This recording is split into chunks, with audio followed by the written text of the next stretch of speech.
여러분 안녕하십니까. 아침의 매일경제입니다. 저는 이상훈입니다. 식염수를 백신으로 속여서요. 사람들에게 접종한 사기단이 붙잡혔습니다. 그것도 코로나 생존이란 소리를 들었죠.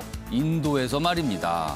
아무리 사기를 쳐도요. 해서는 안 될 일이 있는데 엄청난 공분을 사고 있다고 합니다. 자, 그럼 먼저 아침 신문 일면 기사부터 전해드리겠습니다. 먼저 매일경제 일면 기사입니다. 정년 얘기가 있어요. 정부 60세 이상 고용 연장 꺼냈다. 고용 연장, 그동안 사실은 정년 연장 뭐 이런 얘기 꽤 있었는데 그 맥락입니다. 좀 더 보면요. 기업에 세금 혜택을 줘서 정년 퇴직 이후 고용 유지를 유도한다. 사실상 정년이 연장되는 효과가 나옵니다. 자, 정부는요. 여당과 협의에 착수했다. 대선에서 뜨거운 이슈가 될 수 있다. 이런 전망까지 싣고 있습니다. 이번에는 조선일보 확인해 보겠습니다. 하루 1,100명 4차 대유행 뚝이 터졌다. 자, 이것도요. 어제 밤 정도까지 집계고요. 지금은 1,200명, 1,200명에 가까이 간다. 이런 얘기까지 지금 나오고 있습니다. 6개월 만에 최다 확진자 기록이 될 듯합니다. 이 정도면요. 수도권에서 최근에 보면은 1,000명 넘게 집중적으로 나오고 있습니다. 자, 전문가들은요. 3차 대유행을 넘는 4차 대유행 이런 걱정을 하고 있습니다. 다음은 한겨레 보겠습니다. 자, 사진입니다. 폭우가 덮친 남부 산사태로 주민 사망. 지금 어제입니다. 남부 지방에는 굉장히 많은 비가 내렸습니다. 지금 이곳이 어딘가면요. 전남 광양의 한 마을입니다. 산사태가 냈죠. 집이 지금 이렇게 형체를 알아보기 어려울 정도로 파손이 됐습니다. 그리고 희생도 된 겁니다. 지금 비가요. 종잡을 수 없게 오고 있거든요. 각별한 주의를 하셔야겠습니다. 마지막으로 동아일보 확인해 보겠습니다. 더 센 규제로 집값 잡겠다는 여당 대선 주자들. 어제 여당 내에서 대선 후보 지지율 1위, 2위를 달리고 있는 이재명 후보, 이낙연 후보. 각각 부동산과 관련된 얘기, 정책들을 공개했거든요. 여기 보시면 이재명. 조세 부담을 늘려 투기 억제한다. 감독원을 설치, 모니터링 시스템 구축한다. 뭔가 세게 조이겠다는 거죠.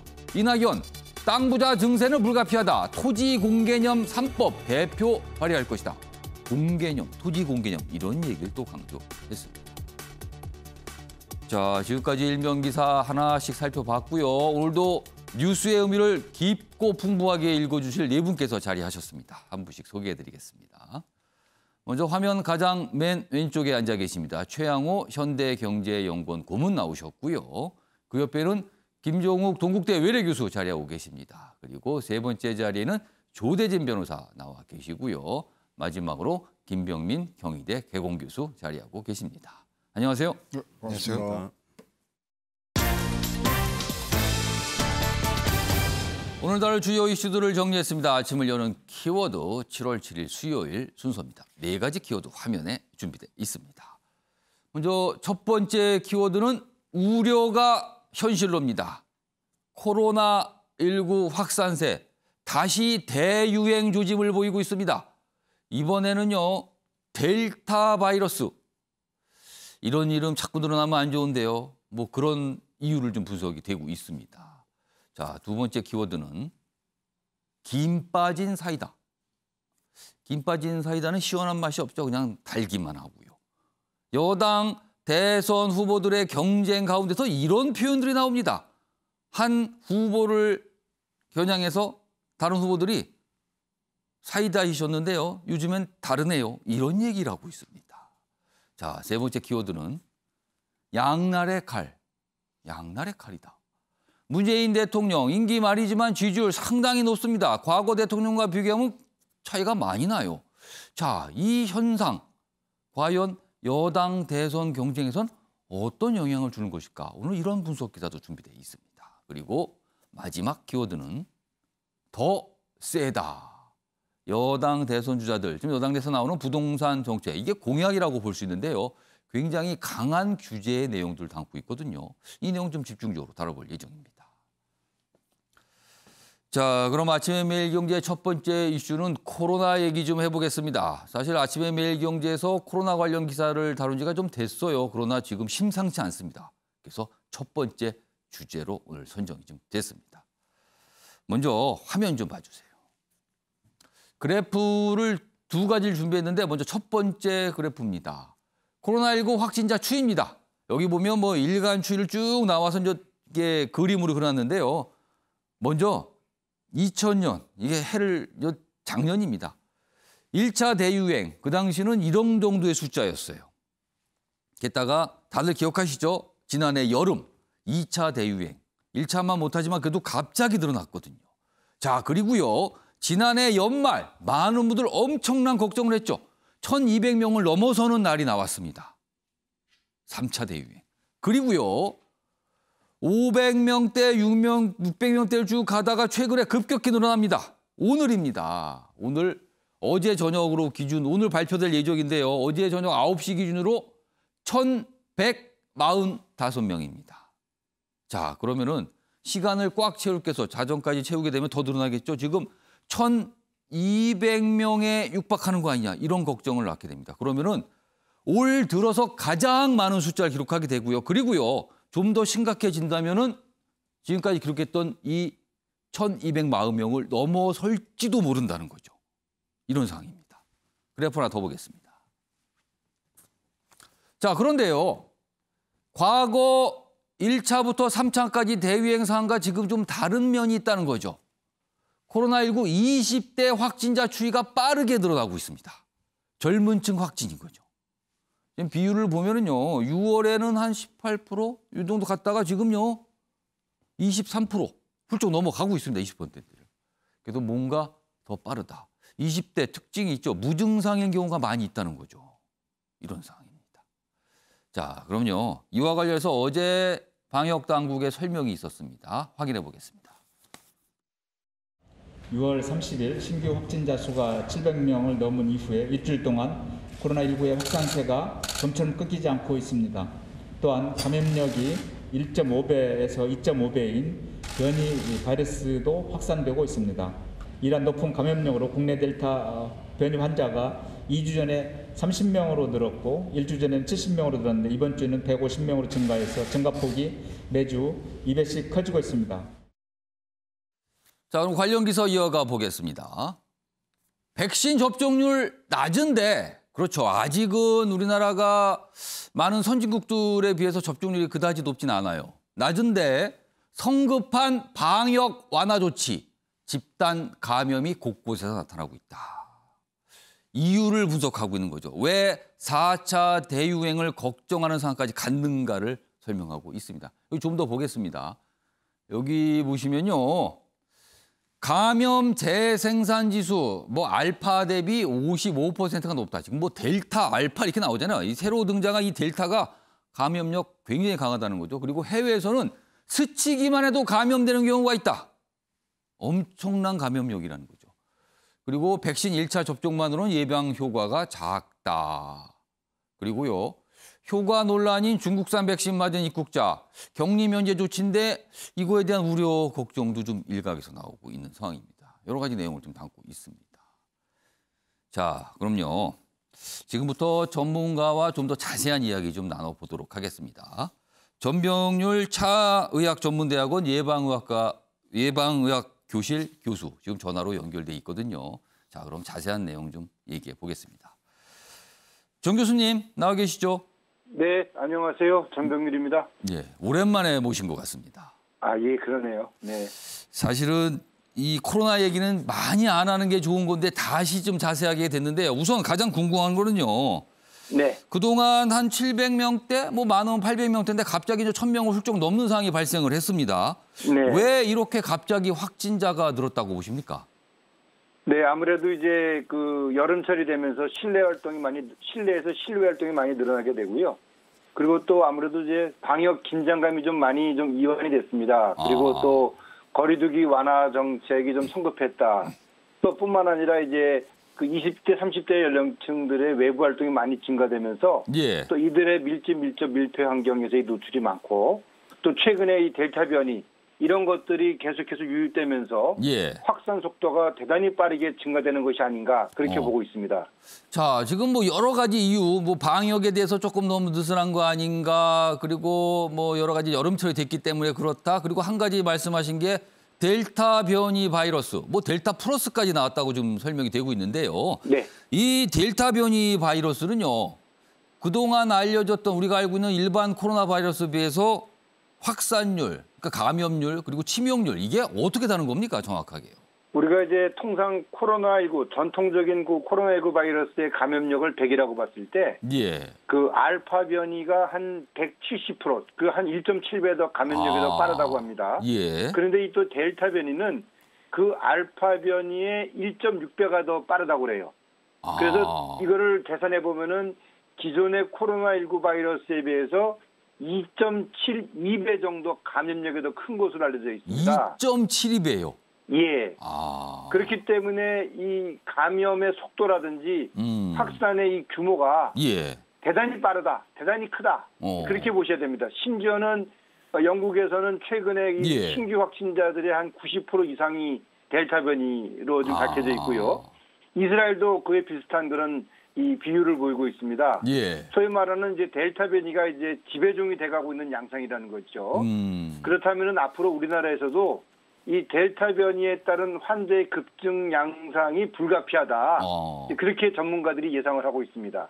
그렇다면 우리나라는 아직은 일부 정도만 발생을 하고 있지만 향후에는 다른 나라처럼 지배종, 이른바 다수가 델타 변이 바이러스 감염이 될 가능성이 있다는 겁니까, 그럼? 그 통계적으로 이제 그런 양상을 전문가들이 예측을 하고 있는 거고요. 그런데 이제 중요한 점은 이런 예. 델타 변이의 유행이 이제 우세하게 되다 하더라도 예. 예방 접종에 의해서 이 델타 변이를 막을 수 있는 효과가 아직까지는 그 입증이 돼 있기 때문에 예. 정부가 추진하는 예방 접종 일정에 예. 우리 국민들이 최대한 협조를 해서 가능한 한 최대한 조기에 이 접종 인구를 많이 늘리는 것이 대단히 중요하다고 저는 생각을 합니다.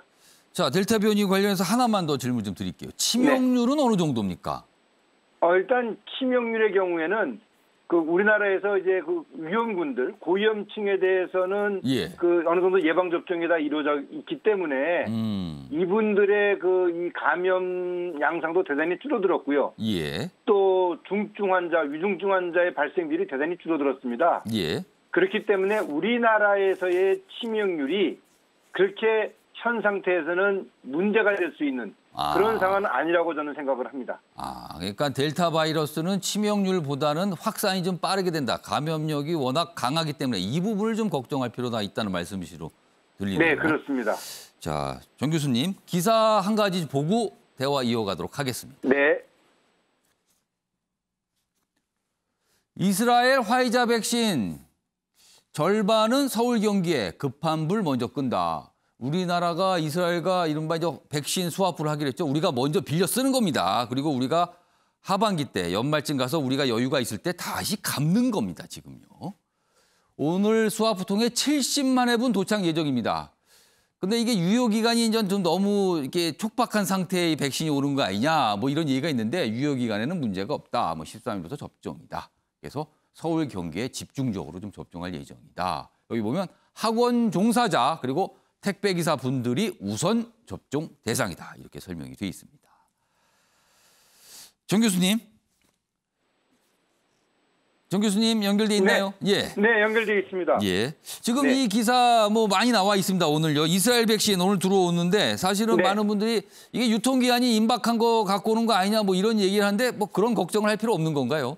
네, 그렇습니다. 사실 우리나라의 그 의료 시스템이 예. 하루에 접종할 수 있는 최대 물량이 100만 회분입니다. 그러면은 그렇기 뭐 때문에 이 화이자 백신 70만 회분이 들어온다 하더라도 불과 하루 이틀 정도면 충분히 다 이 소진이 됩니다. 그렇기 때문에 예, 뭐 예. 31일까지가 유통기한이다 해서 이것이 뭐 걱정될 수 있는 그런 상황은 아니라고 생각을 하시면 되겠습니다. 그러니까 우리나라 의료진들 뭐 마음만 먹으면 하루에 100만 명 정도 접종은 뭐 능히 가능하니까 이 정도 숫자는 뭐 우리 능력에 뭐 오히려 부족한 면이 있다 뭐 그런 말씀이시네요 지금요. 네, 그렇습니다. 자, 이 예방 이제 백신 예방 얘기 좀 백신 예방 효과 얘기 좀 해볼 텐데요. 네. 지금 뭐 각국에서 발표되는 것도 그렇고요. 그리고 또 언론 통해서 보도되는 내용들 보면은 델타 변이의 코로나 백신 예방 효과가 뭐 델타의 경우는 좀 떨어진다. 그리고 수치가 좀 발표가 다르거든요. 정확하게 네. 좀 약간 좀 혼란스러운데 이 코로나 백신 델타 바이러스의 예방 효과 이게 어느 정도나 된다고 봐야 됩니까? 일단 뭐 모더나, 파이자, 아스트라제네카, 얀센 이 네 가지 백신에 대해서는 유럽의 그 EU 의약품청에서는 예. 델타 변이에 대한 예방 효과가 있는 것으로 공식 발표를 한 바 있습니다. 이제 그러나 이제 그 각 나라에서의 그 각 그 백신 종류별 이 델타 변이 그 예방 효과를 분석을 해보니 이스라엘의 경우에는 이 파이자 백신을 주로 접종을 했는데 예. 이 예방 효과가 기대만큼 그렇게 높지 않다. 한 뭐 그 당초에는 92%의 그 예방 효과가 있었는데 예. 이 델타 변이를 해보니까 한 66% 정도의 예방 효과가 있는 것으로 지금 분석이 됐다고 지금 발표가 됐습니다. 예.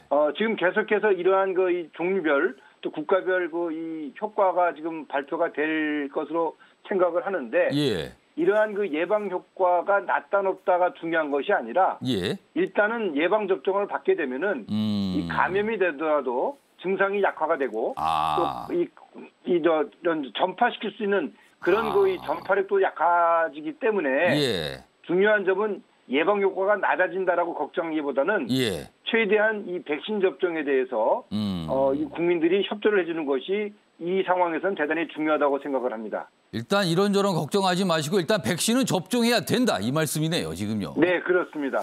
자, 마지막 질문 좀 드리겠습니다. 지금 코로나 확산세가 지금 4차 대유행으로 간다 이런 지적이 나오고 있는데요.